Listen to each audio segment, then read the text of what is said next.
오늘은 퀸즈 직원 김민지의 암투병 중인 친엄마가 살아있는 진짜 모슬이라는 내용을 이야기해보도록 하겠습니다. 일부러 주성테크 명함을 책상에 놓아둔 거야? 백현우는 CCTV를 조작하는 범인을 찾기 위해서 서재 책상에 데이터 복구 전문기업이라 쓰인 주성테크 명함을 잘 보이게 놓을 수밖에 없었고, 범인을 잡기 위해 완벽한 덫을 놓은 현우를 보며 마치 형사라도 된 양 신난 친구 김양기는 이게 도대체 무슨 일인가 싶었죠. 로펌 아폴론으로 돌아가서 아무도 눈치채지 못하게 백현우의 차 블랙박스 SD카드를 컴퓨터에 꽂고는 마치 형사소송이라도 맡은 듯한 기분을 내면서 주성테크에 방문한 사람을 찾아내고자 눈에 불을 켜고 SD카드의 메모리를 뒤진 결과 은성이 주성테크에 들어가는 영상을 확보했고, 글로벌 투자자인 은성이 왜 이런 행동을 하는지, 그리고 백현우는 왜 은성을 의심하고 있는지 이 상황이 도저히 이해가 가지를 않았습니다. 하지만 김양기로부터 은성의 영상을 확보했다는 이야기를 전해 듣게 된 백현우는 그가 조작했을 걸 이미 알고 있었단 듯이 알았다면서 전화를 끊는 모습을 보였습니다. 그리고 백현우는 은성이 무언가를 꾸미고 있다는 중요한 증거를 확보했음에도 불구하고 아픈 홍혜인이 치료에만 전념하기를 바라면서 아무런 이야기를 꺼내지 않았지만, 홍혜인은 이혼 전문 변호사인 김양기와 계속 통화하는 백현우를 더욱 못마땅하게 보며 당신 지금 나 죽으면 유산 어떻게 해야 될지 당신 친구 김양기랑 의논이라도 하고 있는 거야? 맞다. 그 친구가 유명한 이혼 변호사라고 했지? 왜? 나 죽으면 얼마 정도 받을 수 있을 것 같대? 요즘 부쩍 그 친구 자주 만나는 것 같더니 이미 둘이 빅픽처를 그리고 있었구나? 백현우는 홍혜인의 이야기를 들으며 섭섭했지만 시한부 선고를 받은 혜인이 자기 때문에 치료도 제대로 못 받는 일이 벌어질까봐 걱정돼 솔직하고 담담한 어조로 얼으면서 말을 하길, 그래? 예전에 그런 생각 잠깐 한 적 있어. 하지만 지금 양기랑 통화한 건 그것 때문이 아니야. 당신을 위해서, 그리고 당신 집안을 위해서 내가 할 수 있는 일을 찾아서 하고 있는 거야. 지금은 당신 스트레스 받을까봐 다 말하진 못하지만 당신 완치 판정받고 나면 다 말해줄게. 그때까지만이라도 나 믿고 치료에만 전념해주면 안 될까? 백현우는 홍혜인을 진심으로 사랑하고 있었기에 극심한 스트레스를 받게 된 홍혜인의 건강이 악화될까봐 무지 걱정이 되었지만, 홍혜인은 백현우의 말이 진심인지 아닌지 이제는 너무 헷갈리기 시작했습니다. 김양기랑 통화하는 게 나를 위해서라고? 이혼 전문 변호사랑 통화하는 게 도대체 어떤 포인트에서 나를 위한 건데? 제발 이제 수작 부리지 마. 너 가증스러우니까. 백현우는 홍혜인의 말에 상심하면서도 바로 몇 시간 전까지만 하더라도 자기가 먼저 죽고 시간이 많이 흘러서 나중에 백현우가 죽게 된다면 그때는 자기가 천사가 돼서 데리러 오겠다고, 내가 오면 아무래도 덜 무서울 거라고 그렇게 백현우를 위했던 홍혜인의 모습을 떠올렸고, 지금은 혜인이 자기를 오해하고 있지만 만약 이 모든 오해가 다 풀리고 자신의 진심을 알아주는 날이 오게 된다면 둘은 다시 예전처럼 잘 지낼 수 있을 거라는 희망을 저버리지 않았습니다. 하지만 생각보다 너무나 빠르게 무너지고 있는 홍혜인은 삶의 의지를 잃어버린 듯했고 정처 없이 독일거리를 배회하기 시작했어요. 그러다가 혜인이 잘못될까 걱정된 현우는 밤새도록 혜인의 뒤를 쫓아다녔고, 달려오는 트럭에 치일 뻔한 홍혜인을 구하느라 마치 비호처럼 차도로 몸을 던졌던 것이죠. 해병대에서 군 생활을 했을 정도로 순발력과 뛰어난 운동 감각을 갖고 있던 백현우는 다행히 무사히 혜인을 구해낼 수 있었지만, 그렇게 강하던 혜인이 무너지는 모습을 보고 화를 주체할 수가 없게 되었습니다. 너 지금 뭐 하는 건데? 왜 트럭이 달려오는데 피하지를 않는 건데? 홍혜인은 목숨을 걸고 차도로 달려들어 자신을 구해준 백현우에게 고마웠으면서도 늘 그래왔듯 진심이 아닌 말만 튀어나왔죠. 당신 바보야? 나를 왜 구해? 내가 죽기만 바라고 있던 거 아니었어? 아, 아직 유언장을 못 고쳤기 때문에 내가 죽으면 안 되는 건가? 하지만 걱정 마. 나 차에 치여 죽지도 않고 이딴 치료 같은 거 안 받아도 절대 안 죽어. 내일 병원도 안 갈 거니까 너 먼저 한국 가. 백현우는 순간 힘들게 예약한 독일 치료마저 홍혜인이 거부할까봐 걱정되기 시작했고, 자신 또한 진심이 아닌 말만 튀어나왔죠. 여기까지 와서 치료를 안 받을 거라고. 뭐 어쩔 건데? 그래, 어디 내 마음대로 해봐. 뭐라도 다 내 마음대로 해봐 한번. 백현우는 마음에 없는 말을 내뱉으면서도 어떻게든 혜인을 잘 설득해서 독일에서의 치료를 마무리해야겠다 생각했고, 어차피 지금은 자기가 무슨 말을 해도 믿지 않을 것이라는 생각에 다시 정반대의 전략을 쓰기 시작했습니다. 근데 당신, 나한테 복수하고 싶지 않아? 당신 몰래 이혼 서류나 준비하고 있던 남편 그냥 이대로 순순히 보내줄 거야? 나 완전히 무너뜨리려면 반드시 살아야지. 그러려면 치료 꼭 받아야지.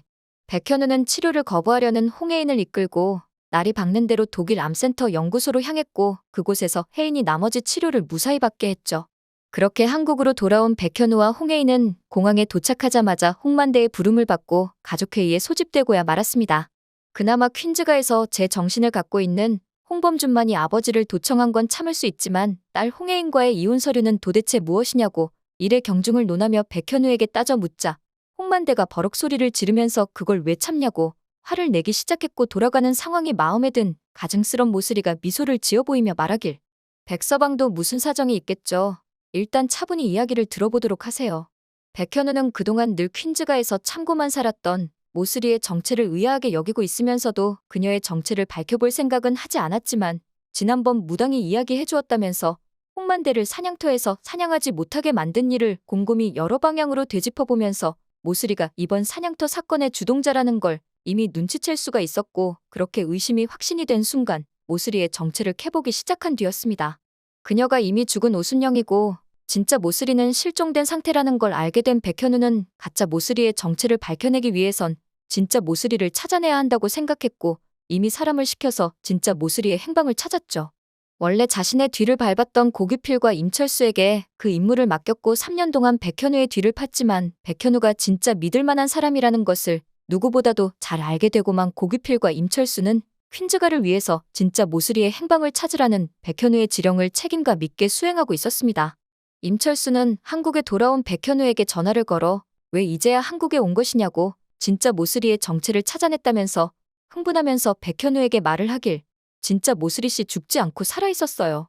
예전에 퀸즈에서 후원하던 희망보육원에서 오랫동안 일을 했는데 갑자기 얼굴을 다 바꾸고 나타난 게 지금의 모슬이라고 하더라고요. 진짜 모슬이는 행방불명됐고 나중에 찾았지만 완전히 새로운 신분으로 살고 있더라고요. 근데 더욱 놀라운 게 뭔지 아세요? 그 사람이 바로 퀸즈에 근무하는 김민지라는 직원의 엄마예요. 백현우는 진짜 모슬이가 이렇게 가까운 곳에 아직 살아있다는 이야기를 전해 듣고는 김민지의 엄마를 만나야겠다고 생각했어요.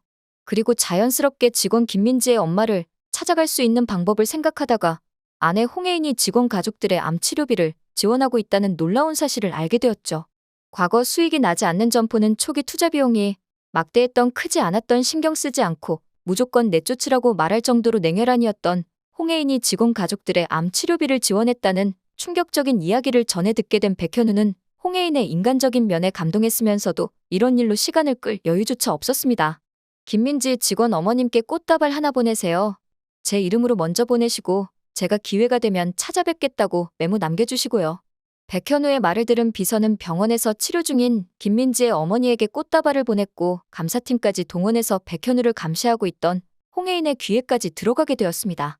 그렇게 김민지 어머님께 꽃다발을 보낸 게 직원 김민지에게 꽃다발을 보낸 걸로 잘못 와전되어 홍혜인의 귀에 들어갔고 홍혜인은 이 와중에도 그걸 질투하는 자신을 보며 자기가 아직까지도 백현우를 많이 사랑한다는 사실을 깨달을 수밖에 없었어요.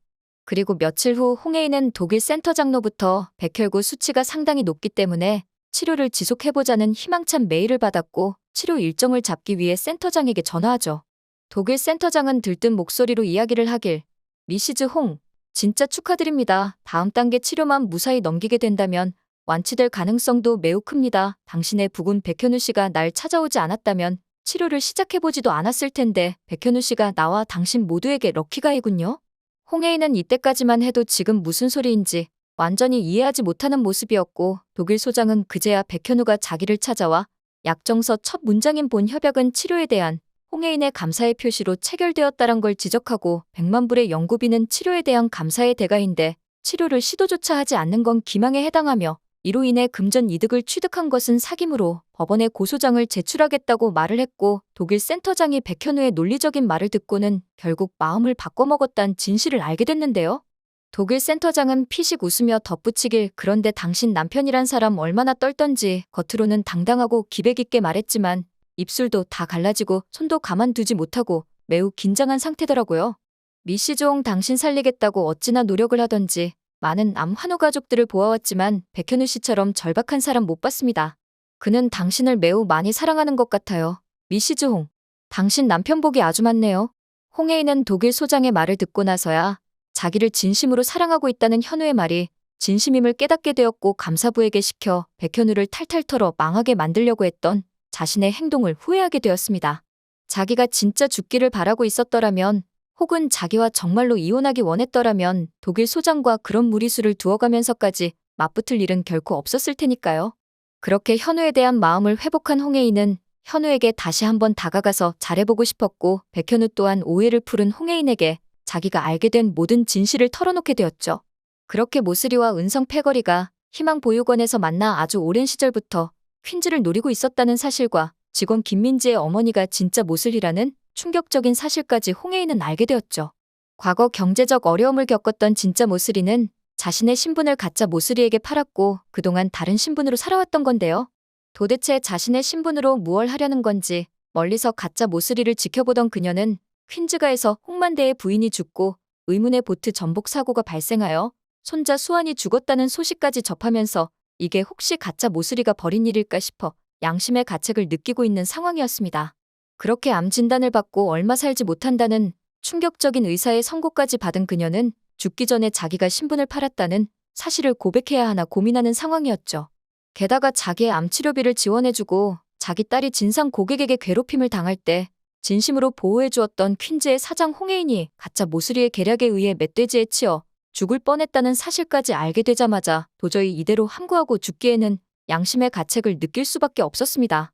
그리고 얼마 후 진짜 모슬이는 백현우와 홍혜인과 함께 퀸즈가에 찾아가 가짜 모슬이가 벌인 일을 모두 고백하죠. 30년 동안 오로지 퀸즈를 꿀꺽하기 위해 갖은 노력을 다해오던 모슬이는 공든 탑은 무너지지 않는다는 신념을 갖고 끝까지 홍만대 회장에게 매달려 보았지만 그녀의 가증스러운 연기에 짜증이 난 홍만대는 헛소리 말고 법의 심판을 받으라면서 그녀를 법원에 세우게 만듭니다. 그렇게 모슬이와 은성, 천다의 그레이스고는 감옥에서 죄값을 받게 되었습니다. 과연 진짜 모슬이는 살아있을까요? 앞으로 남은 눈물의 여왕 정말 기대되네요. 오늘 영상 재밌으셨다면 구독과 좋아요 부탁드려요.